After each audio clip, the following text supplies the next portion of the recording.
आप सभी को फिर से स्वागत है KTTV न्यूज में। आज हमारे साथ आजमगढ़ जिला के जहानागंज ब्लॉक के ताड़ी ग्राम सभा के क्षेत्र पंचायत सदस्य शशि कुमार उर्फ शक्ति राजभर उपस्थित हैं। आज इनसे हम जानेंगे इनके जीवन के विषय में, जो आपकी जर्नी रही अब तक की। ये एडवोकेट हैं और इन्होंने सिवली नेशनल कॉलेज से जो है ये डिग्री हासिल की है और अभी फिलहाल सेवा में है।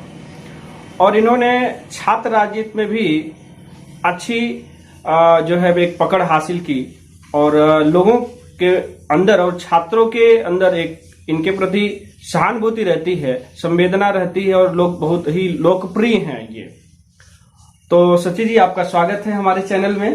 चलिए, बहुत बहुत धन्यवाद। आपके चैनल में एक बार अवसर मिला हमें भी, तो हम इनसे जानेंगे। बहुत बहुत धन्यवाद अभिषेक भाई। जी जी जी। तो मैं इनसे क्वेश्चन पूछता हूँ, कुछ इनके क्वेश्चन कुछ जीवन के विषय में ही हैं, तो आप लोग ध्यान से सुनिएगा इनको। शशि भाई, आप एक युवा हैं जी, और युवा होने के नाते आपकी जो एक छात्र राजनीति रही है और अभी आप भावी प्रधान पद के प्रत्याशी हैं ग्राम सभा ताड़ी से, तो युवाओं के लिए आप किस तरह की सोच रखते हैं कि वो किस तरह विकास कर पाए? सबसे पहले मैं युवाओं को, अपने छोटे भाइयों को ये कहना चाहता हूँ कि जहाँ तक सर्वप्रथम अगर हम माने तो शिक्षा का स्तर उनके जीवन में एक सबसे महत्वपूर्ण स्थान है। वो शिक्षा ग्रहण करें और जितना शिक्षा लेंगे और शिक्षित बनेंगे, उसके आधार पे उनको मार्गदर्शन मिलेगा। और हमारा जहाँ तक रहा अपने युवाओं दोस्तों का मदद करने का मतलब कि जहाँ तक हम उनको मार्गदर्शन दे सकें, अच्छा मार्गदर्शन देंगे, आगे बढ़ें और कामयाबी के रास्ते पे। कुल मिला के इन्होंने कहा कि शिक्षा ही एक ऐसा विकल्प है जिसके माध्यम से युवाओं का विकास हो सकता है। जी सर। और इनकी तरफ से जो मदद होती है या इनके तक जो वो बात आती है, ये युवाओं की मदद करते हैं। इन्होंने अपने यही जवाब में दिया। आप छात्र राजनीति में थे और छात्र राजनीति अगर कोई तमाम कॉलेज से चुनाव लड़ते हैं लड़के, तो वो किस तरह का उनका बैकग्राउंड होना चाहिए कि वो चुनाव लड़ सके? क्योंकि काफी साथी परेशान रहते हैं या इस बात को जानने की उत्सुकता रखते हैं आपसे कि भाई शक्ति भाई या शशि भाई ये बता दीजिए थोड़ा कि जो है हम कैसे चुनाव में जाएं। देखिए, छात्र जीवन में बैकग्राउंड का बहुत मतलब नहीं होता है, बट हम ये कह सकते हैं कि जिनकी लोकप्रियता और सामाजिकता और एक मान लीजिए कि छात्र जीवन में सबसे पहली प्राथमिकता ये होती है कि छात्र सेवा, जो छात्राओं की सेवा करता है उसको छात्र जीवन में सबसे सर्वप्रथम सफलता मिलती है। लेकिन रह गई बात ये कि हम जहाँ तक हमारे नॉलेज में आता है कि बच्चा छात्र राजनीति की तैयारी कर रहा है, मैं उसे जरूर सजेस्ट करता हूँ कि देखो दोस्त, लड़ाई तो लड़ रहे हो लेकिन निष्ठा और ईमानदारी से, और छात्र जीवन में हमेशा हर किसी की मदद करना, ये आपका सर्वप्रथम ये टारगेट रहना चाहिए। हाँ। कि कोई भी छात्र कहीं परेशान हो रहा है, कहीं भी किसी तरह की बात आ रही है, उसके प्रति निष्ठावान तरीके से खड़ा हो जाना, और यह सबसे महत्वपूर्ण चीज है।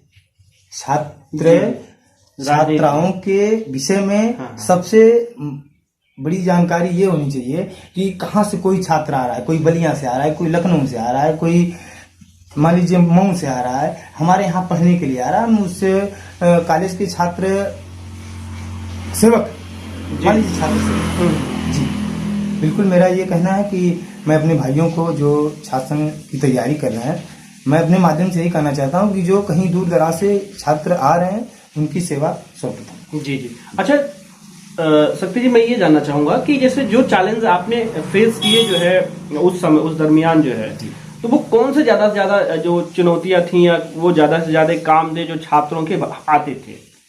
वो तो जैसे छात्र देखिए भाई, कोई छात्र नया आता है तो सबसे पहले उसको जानकारी नहीं होती कि ऑफिस कहाँ है, हाँ हाँ, अच्छा, और ऑफिस ट्रैक्टर कहाँ है, और तमाम जैसे जिस डिपार्टमेंट की ऑफिस है तो सारे लोगों को ये जानकारी नहीं रहती जो नए आते हैं। हाँ हाँ, कि तो हमारा सबसे पहले सर्वप्रथम ये होना चाहिए कि मैं छात्र राजनीति की तैयारी कर रहा हूँ, उस कॉलेज से बिलोंग कर रहा हूँ, उस चीज के विषय में मुझे परिपूर्ण पूरी जानकारी है। जी जी। तो मैं कहना चाहूंगा कि जो आते हैं वो सबसे पहले पूछते हैं भैया ऑफिस कहाँ है।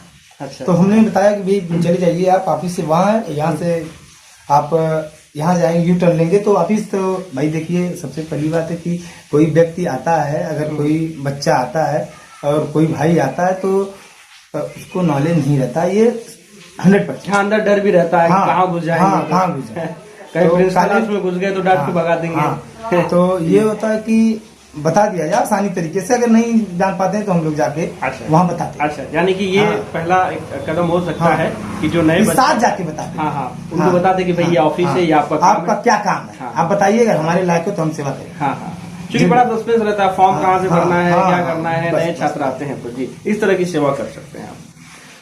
तो ये तो था इनके छात्र जीवन से जुड़ा हुआ, छात्र राजनीति के विषय में इन्होंने अपनी बात रखी। उन्होंने कहा कि छात्र राजनीति अगर करनी है तो छात्रों की सेवा, उनकी जो मदद हो सकती है स्थानीय जगह पे, उनकी मदद करनी चाहिए। और दूसरी चीज कि आप ग्राम सभा से भी चुनाव लड़े हैं, अभी वहां क्षेत्र पंचायत सदस्य भी हैं, तो छात्र राजनीति और ये बाहर की राजनीति में क्या अंतर है? जैसे कि भाई जो छात्र आप वहां पे चुनाव लड़े और गांव में क्या अंतर है जनता में और लोगों उन छात्रों में? देखिए, एक साक्षरता का चुनाव ये होता है कि पहला चुनाव एक स्टूडेंट यूनियन का चुनाव होता है जो छात्र संघ का चुनाव बोला जाता है, और दूसरा चुनाव बोला जाता है एक साक्षरता का चुनाव जो राष्ट्रपति चुनाव होता है। तो गांव और छात्र जीवन का चुनाव ये एक ऐसा चुनाव होता है कि हम किसी भी व्यक्ति को अपनी बातों से जी कितना जल्दी समझा लें। अच्छा अच्छा, हाँ हाँ, छात्र जीवन का सबसे मेन कन्वर्टर ये होता है, हाँ हाँ, अपने ग्राम सभा के व्यक्तियों को किस तरह से बताया जाए, किस तरह से समझाया जाए, वो अलग डिवाइडेशन पार्ट है। पार्ट ये कि छात्र जीवन एक अपने जीवन का अलग ऐतिहासिक जीवन होता है, और वहां से हम राजनीति की शुरुआत करते हैं। अब वो राजनीति की शुरुआत जहां एक पार्लियामेंट और एक एमएलए तैयार करता है, एमएलए के बाद एक मुख्यमंत्री तैयार करता है। हाँ, जी जी, तो वो चुनाव एक ऐसा चुनाव होता है, छात्र संघ का चुनाव, कि वहां से हमें सीखने को मिलता है। अब वो सीखना कहाँ तक, कितना कौन सीखता है, हाँ, अब उसके ऊपर डिपेंड हाँ, करता है। हाँ, हाँ। अच्छा, ये छात्र को समझाना और गांव के लोगों को समझाना, इसमें क्या अंतर समझ में आया?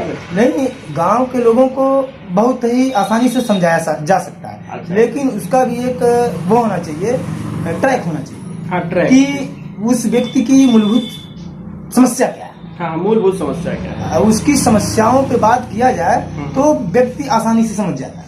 चलिए सर, थैंक यू सर। और एक अगला है कि भाई आप ग्राम सभा ताड़ी से चुनाव लड़ रहे हैं, आप ग्राम सभा ताड़ी का चुनाव लड़ रहे हैं, आप क्षेत्र पंचायत हैं, तो वो किन चीजों को लेकर के आप चुनाव में इस बार आए हैं? किस रोड मैप के तहत आप गांव में चुनाव लड़ रहे हैं? देखिए, सबसे पहले मैं अपने ग्राम सभा ताड़ी की समस्त सम्मानित जनता को मैं प्रणाम करता हूं, और ये जनता कहाँ तक विफल हो रही है और कहाँ तक सफल हो रही है, जहाँ तक राजनीतिक करियर को लेकर मैं अपने समाज को हमेशा बार बार समझाने का प्रयास करता हूँ, किसी के अधीन, और चाहे मैं हूँ और अदरवाइज और कोई हो, राजनीतिक जीवन में सबसे पहले मैं ग्राम सभा की समस्याओं को रखता हूँ। देखिए, जैसे ये मेरी बहुत बड़ी अनुभव तो नहीं कहा जा सकता है, लेकिन अभिषेक भाई ये अनुभव जरूर रहा है कि नाली, खड़ंजा, चक्रोट और ये सुंदरीकरण में जैसे पोखरे वगैरह आते हैं, तो मैं सबसे पहले उस चीज को रखता हूँ पार्ट टेप, पार्ट टाइप पे। तो हमारा कहना ये है कि हमारे गांव में वृद्धा हैं, विधवा हैं, विकलांग हैं, बेरोजगार मेरे युवा भाई हैं। हाँ, मेन चीज तो यही है। बेरोजगार मेरे युवा भाई को मैं सबसे पहले ये सलाह देता हूँ कि तमाम योजनाएं आ रही हैं, हम उस द्वारा उनको सेटल कर सकते हैं। लेकिन ग्राम प्रधान का प्रतिनिधित्व जो करता है, सर्वप्रथम उसको तो ये रहना चाहिए कि मेरे गांव में क्या समस्या है। जरूरी नहीं है कि दारू मुर्गा से ही विकास हो। आप दारू मुर्गा पे वोट मांगते हैं, खरीदते हैं, जाते हैं, करवाते हैं, करते हैं, लेकिन मैं इस चीज को अवॉइड करता हूँ। मैं सर्वप्रथम ये कहना चाहता हूँ कि जो भी गांव की विधवा महिलाएं हैं जी जी, और मेरे गांव की वृद्धा महिलाएं हैं, वृद्धा जो बुजुर्ग दादा हैं, मैं अपने सरकार की योजनाओं के तहत उनको जो भी सेवाएं हैं, सर्वप्रथम मेरा ये कहना है कि उनको उपलब्ध कराया जाए। ये मेरा कहना है। आपका एक आरोप कहें या कहें एक वो बात कहें कि आप जो है ये ग्राम प्रधान को कह रहे हैं कि आप जो योजनाएं हैं वो सरकार की योजनाओं को मिला करके आप धरातल पे नहीं उतार पाए। नहीं, बिल्कुल नहीं उतार। ये एक लोगों में जो है एक रोष है या एक कमी है। जो पात्र हैं उनको जो है वो चीजें उपलब्ध नहीं हो पा रही हैं जो सरकार। जैसे गरीब मजदूर जिसको रहने के लिए छत नहीं है, उसको दारू मुर्गा की जरूरत नहीं है। हाँ, ये बात मैं ये कह रहा हूँ कि फर्स्ट टैग पे बात ये कह रहा हूँ कि जिसको खाने के लिए नहीं है वो तो 1 मिनट चल सकता है, लेकिन अगर जिसको रहने के लिए नहीं है बारिश में, वो कहाँ रहेगा, किसके छत के नीचे रहेगा।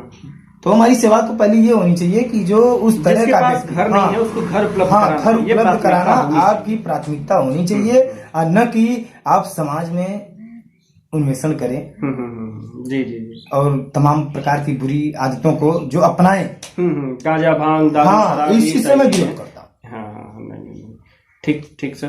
तो ये इन्होंने कहा कि भाई मैं जो है गांव में मैंने पूछा था कि भाई किस चीजों को लेकर के आप जा रहे हैं, तो उन्होंने कहा कि भाई मैं समाज की सेवा के लिए जो भी योजनाएं सरकार की हैं वो मैं उन लोगों को उपलब्ध कराना चाहता हूं जो उसके वंचित हैं, जो पात्र हैं, जिनके पास छत नहीं है, जिनके पास पेंशन नहीं है, जो वो युवा जिनके पास रोजगार नहीं है, उनके लिए मैं तो ये कहना चाहता हूं जिन युवाओं के पास व्यवस्था नहीं है पढ़ने के लिए, मैं व्यवस्था देने के लिए तैयार हूं। वो पढ़ने के लिए तैयार हो, मैं व्यवस्था देने के लिए। इस तरह का कैंडिडेट मुझे लगता है कि नहीं मिलेगा जो ये कह रहा हो कि जिन युवाओं को पढ़ने के लिए व्यवस्था नहीं है, मैं पढ़ाई के लिए उनकी मदद करूंगा। तो ये सबसे बड़ी बात है, ताड़ी ग्राम सभा के युवाओं के लिए मिलना चाहिए इनसे आकर के, और इनसे वो चीजें जाननी चाहिए। धन्यवाद सर, इसे सोच रखते हैं आप। और सारी चीजें हैं जैसे आप चुनाव में किसे प्रतिद्वंदी मानते हैं अपना कि वो मेरा सबसे बड़ा प्रतिद्वंदी है? जैसे कहा जाए अभिषेक भाई, तो जी। मैं तो प्रतिद्वंदी किसी को मानता ही नहीं। अच्छा। मैं समाज के लिए सेवा करता हूँ, समाज इसको चुनेगी, वो प्रतिद्वंदी मान सकती है, जनता मान सकती है। प्रतिद्वंदी तो देखिए, कैंडिडेट किसी को प्रतिद्वंदी मान के चुनाव जीत नहीं सकता। हाँ। अपनी सोशल नहीं, आजकल तो ऐसा है कि भाई अगर आप मेरे खिलाफ खड़े हो रहे हैं तो हमारे दुश्मन हो जा रहे हैं, ऐसी एक भावना। तो हमारी ऐसी कोई भावना नहीं है। हम उस भावनाओं को जो है बहुत शालीनता से प्रणाम करते हैं, उस भावनाओं को बहुत दूर रखते हैं। हाँ, नहीं, जैसे मैं ये मानता हूं कि जनता जिसको प्रतिद्वंदी माने और जिसको प्रतिपक्ष माने, जो अपना माने, वो पब्लिक को होना चाहिए। अब वो किसको मान रही है, किसको। अच्छा, क्या चैलेंज मानते हैं? जैसे कि आप चुनाव में हैं तो किस चीज को चैलेंज मानते हैं कि मेरे लिए चैलेंज है? जैसे चैलेंज की बात ये रह गई कि चैलेंज तो मेरी सम्मानित जनता करेगी। हाँ। कि कौन किस लायक है। हाँ भाई। अब मैं तो जनता के सामने जाके अपना निवेदन करूंगा और कर भी रहा हूँ, लेकिन जनता किस चीज को चैलेंज मान के ताज पहनाती है, वो सम्मानित जनता का जो है टारगेट होगा। हाँ। और चाहे जनता का जो भी निर्णय और रिजल्ट आए। हाँ, कुल मिला के आप जनता को ही कह रहे हैं कि आप सम्मानित जनता प्रतिद्वंदी समझ लीजिए, चाहे अपने साथ रख लीजिए, वो आपके ऊपर है। तो उन दोनों की बात करते हैं जब आप छात्र नेता थे जी। आप मैंने देखा बड़ा परिश्रम किए जो है चुनाव में, किसी कारणवश आप नहीं छू पाए उस स्थान को जो आप चाहते थे।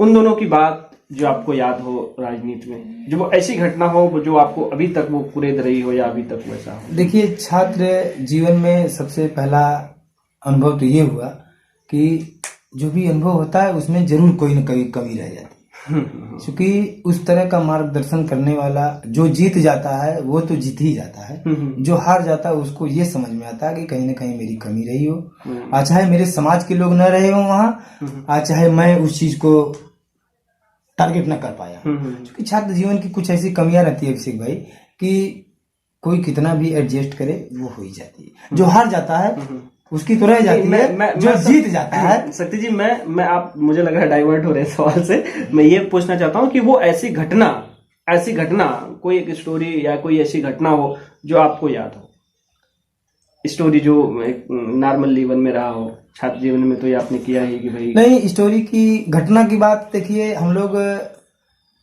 छात्र जीवन में घटना के पर्पज पे ये माना जाए कि SC/ST का हम लोग विरोध कर रहे थे। अच्छा, SC/ST फीस प्रतिपूर्ति के लिए, अच्छा, जो उसका छात्रपूर्ति के लिए हाँ। हम विरोध कर रहे थे। जी। तो वो समय था कि हम लोगों ने छात्रों के लिए बहुत एक लंबा जो बोला जाता है जो सड़क जाम लगाया था हम लोगों ने। अच्छा। वो सबसे बड़ा हम लोगों के ऐतिहासिक रहा है। और घटना मान लीजिए वो सबसे बड़ी घटना रही। अच्छा, चलिए। आज तक वैसा उस तरह का घटना नहीं हुआ। बहुत ही सफल पूर्वक हम लोगों ने छात्र प्रतिपूर्ति का विरोध किया, हम लोगों को उस चीज का जो है लाभ मिला और हमारे छात्र तब मिलता है जी, तो मजा आता है। हम लोगों का मेहनत उस समय काम आया कि जब हम लोगों ने बहुत लंबा जाम लगाया, शासन प्रशासन तक मेरी आवाज गई और हमारे सभी छात्र नेताओं की आवाज गई, तो उनका लाभ मेरे छात्र भाइयों को मिला। उस चीज से हम लोग संतुष्ट थे। ऐसा कोई व्यक्ति, वैसे तो मदद करने के लिए सब लोग किए हों, लेकिन आप एक जिसको राजनीतिक गुरु मानते हो किसी को? देखिए, राजनीतिक गुरु तो बहरहाल जो हमारे हिया हैं। अब छात्र जीवन का एक ऐसा शुरुआत था कि राजनीतिक गुरु जैसे हमारे माननीय रामदुलार राजभर जी थे। अच्छा, ये राजनीति, हाँ जी, वो राजनीति जो राज्य मंत्री, हाँ, पूर्व कैबिनेट राज्य मंत्री, और तमाम मेरे साथी थे उस समय के। तो जो हमको सलाह दिया, जिन्होंने हमको राय दिया, जिन्होंने हमको ये कहा कि आप चलिए साथ, मैं चल रहा हूँ आपके, आप चलिए आगे। तो सारे लोगों को मैं अपने जो उस समय के बड़े बुजुर्ग राय देने वाले थे, सारे लोग मेरे राजनीतिक गुरु। चलिए, एक और सवाल जो मुझे लगता है कि ये आप अति पिछड़ी जाति राजभर समाज से हैं जी, तो कभी इस जाति में होने का कभी किसी तरह की समस्या आई हो? तो ऐसा कुछ नहीं, समस्याएं तो बराबर आती रहती हैं। जाति पक्ष को लेकर के तमाम लोगों का ये कहना होता है कि अरे ये राजभर जाति का है, ये चुनाव नहीं लड़ पाएगा, ये SC कैंडिडेट चमार है, ये चुनाव नहीं लड़ पाएगा। तमाम प्रकार की बाधाएं तो आती रहती हैं, लेकिन उस बाधाओं को क्रॉस करने में हम लोगों का बहुत ही बढ़िया योगदान रहा है। सबको मिला जुला के लेकर चलना। अब बाधाएं तो आती रहती हैं, ये जान लीजिए। अगर आप चलेंगे, रास्ते पे चलेंगे, तो जाति पक्ष को लेकर बाधाएं आती रहती। अच्छा, आई थी। हाँ, लेकिन अब उस समय की बात थी, अब अपना काम था, चुनाव में लड़ना है, किसी से विरोध न करना है, कहीं मार झगड़ा न हो जाए, कहीं सामाजिकता भंग न हो जाए, कहीं छात्र लोकप्रियता खत्म न हो जाए। इस चीज को लेकर हमने जो है बहुत ही शालीनता से जो है उस चीज को चुनौतियां आई, लेकिन जो है आपने उसको फेस किया। चलिए सर, बहुत बहुत धन्यवाद, आप अपना अच्छा जवाब दे रहे हैं फिलहाल। और एक और सवाल है कि कॉलेज के दिनों में कोई गर्लफ्रेंड थी आपकी? नहीं, कॉलेज के दिनों में गर्लफ्रेंड तो नहीं थी, लेकिन भाई अब होगी, बताना नहीं चाहते? नहीं, ऐसी कोई बात नहीं, बताना नहीं चाहते हैं। वो दिन एक ऐसा दिन था जिसको माना जाए कि सारे, जैसे कोई ये चीज न हो जाए, गलती न हो जाए कि हम उस चीज को टारगेट न कर पाए। अचीव नहीं कर पाए। जी। अच्छा, मानते हैं कि अगर जीवन में महिला आ जाए तो हम लक्ष्य की प्राप्ति नहीं कर पाते? नहीं, ऐसी कोई बात नहीं, लेकिन वहाँ कुछ ऐसे अराजक तत्वों का निवास हो जाता है। हाँ हाँ हाँ, कि वो समस्याएं क्रिएट हो जाती नेगेटिविटी। हाँ जी। चलिए, आप चैनल के माध्यम से अपने ग्राम को या अपने ग्राम प्रधान को, समाज को कुछ संदेश देना चाहते हो? मैं आपके चैनल के माध्यम से अपने सबसे युवा वर्ग और यूथ यूनिटी सेक्टर को ये कहना चाहता हूँ कि मेरा जहाँ तक मदद होगा मैं वहाँ तक मदद करूँगा, लेकिन अगर आपकी समस्या हो रही है तो मुझे अवगत कराएं।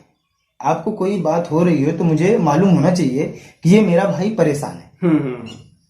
बिल्कुल परेशान है तो मेरे यहाँ आए, मैं उस चीज और उस समस्याओं का सलूशन जरूर बताऊंगा, और उसका जहां तक मदद होगा, जिस सेंटर तक मदद होगा मैं उस सेंटर तक मदद करूंगा। अब मैं सारे अपने सम्मानित जनता को और बड़े बुजुर्ग माताएं बहनें और मेरे युवा वर्ग के भाई, मैं तो ये कहना चाहता हूँ कि मैं तो ऑल टाइम 24 आवर एग्री रहता हूँ कि जो जिस तरह से अगर किसी तरह से समस्या हो रही है मेरे यहाँ आए, मैं उसकी जरूर मदद करता हूँ। इन्होंने कहा कि भाई जो भी मदद हो, मदद के लिए मैं हमेशा तैयार हूँ, और इससे ज्यादा क्या चाहिए। और यही चीज मैं शक्ति जी, मैं उम्मीद करता हूँ कि आप चुनाव जीत जाएं तो भी आप इस तरह की भावनाएं अपने मन में रखें। देखिए, ये तो डॉक्टर साहब बाबा भीमराव अंबेडकर की देन है कि हम अपनी बातों को समाज के सामने रख रहे हैं। जी जी। नहीं तो ये हमें रखने का अवसर और मौका नहीं मिलता। मैं डॉक्टर साहब भीमराव अंबेडकर के चरणों में बार बार प्रणाम करता हूं कि जो हमें इतनी बड़ी शक्ति, अगर उस शक्ति से हम वंचित रह जाएं तो हम अपने समाज का विकास नहीं कर सकते। जी। माना जाए तो उन्हीं का आज धरती पे जो भी दिख रहा है उन्हीं का दिख रहा है। अगर उस मार्गदर्शन और उस व्यवस्था को लेके हम अगर सचेत नहीं रहेंगे तो हम अपने जीवन में कुछ नहीं कर सकते। हमको चलने का, बोलने का अधिकार उन्हीं के द्वारा मिला है। हाँ हाँ जी जी। तो सर्वप्रथम हम यही कहते हैं अपने नौजवान साथियों से कि शिक्षा एक ऐसी प्रणाली है, ऐसी व्यवस्था है, उसको आप हासिल करिए, ज्यादा से ज्यादा भाग लीजिए। जी। चलिए, बहुत बहुत धन्यवाद, आप हमारे चैनल में आए और लोगों ने आपको सुना बखूबी। बहुत बहुत धन्यवाद आपका। चलिए, बहुत बहुत धन्यवाद।